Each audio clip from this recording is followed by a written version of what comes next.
नमस्कार विद्यार्थी मित्रांनो आणि वाचकांनो, आजचा जो विषय आहे बघा, महाराष्ट्र स्टॉक एक्सचेंज। मी एक संस्था तयार करतोय, त्या संस्थेचं नाव आहे सचिन किरच महाराष्ट्र स्टॉक एक्सचेंज आणि रिसर्च सेंटर।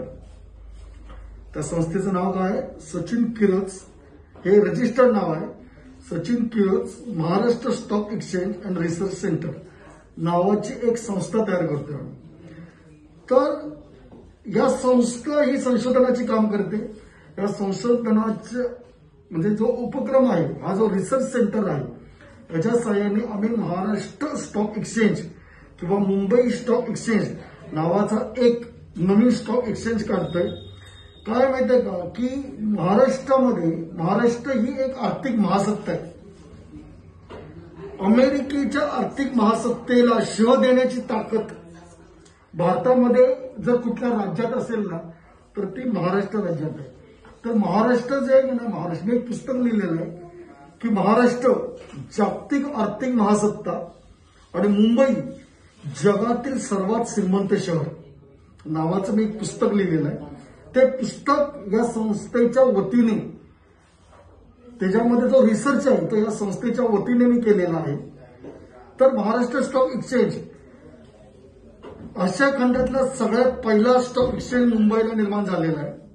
हे फक्त काही योगायोग नाहीये, तर जगामध्ये सर्वात जास्त आर्थिक उलाढाल ही मुंबई शहरात होते आणि मुंबईचं आर्थिक पोटेन्शियल किती आहे हे या पुस्तकामध्ये मी मांडलेलं आहे। तर वाचकांनी या संस्थेची दखल घ्यावी, आणि दखल घ्यावी याचा अर्थ ही संस्था ऑफिशियली मी अनेक दिवसापासून चालवतोय। आता ती मी रजिस्टर केलेली आहे आणि या संस्थेच्या वतीने जवळजवळ 10,000 अतिशय टॉप लेवलचे एक्झिक्युटिव्ह म्हणजे IASच्या लेवलचे, किती IASच्या लेवलचे 10,000 जॉब्स क्रिएट केलेले आहेत। आणि याच्या सहाय्याने एक पॅरलल गव्हर्नमेंट नावाची संकल्पना, ज्या गव्हर्नमेंटच्या एक्झिस्टिंग गव्हर्नमेंटच्या केसालाही धक्का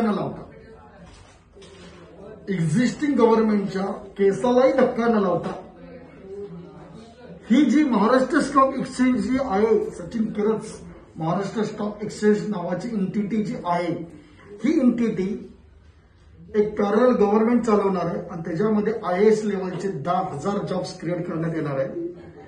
आणि त्या संस्थेच्या वतीने महाराष्ट्र एक जागतिक आर्थिक महासत्ता आणि मुंबई शहर जगातलं सगळ्यात श्रीमंत शहर नावाचं पुस्तक मी लवकरच मार्केटमध्ये इंट्रोड्यूस करणार आहे।